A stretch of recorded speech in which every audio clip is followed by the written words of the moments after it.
What can you say?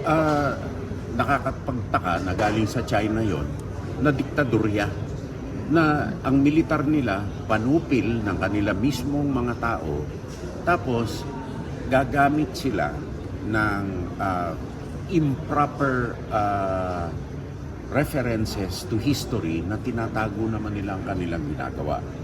Pero uulitin ko, ang sinasabi ng China, wala naman nakikinig at naniniwala.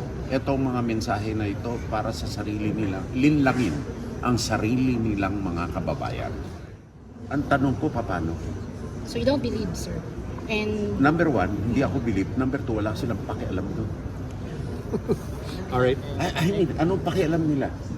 Pakialaman nila sarili nilang bakuran.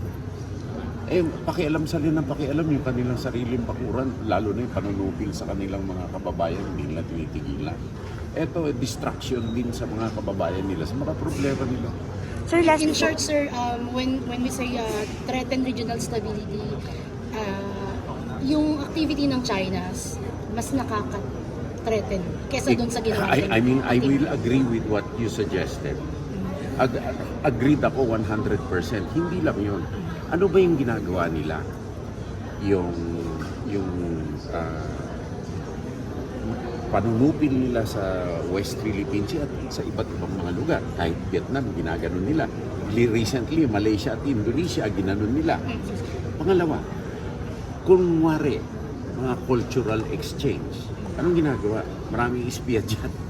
Pangalawa, kunwari, negosyo, trade, industry. Ano yung negosyo? Substandard steel,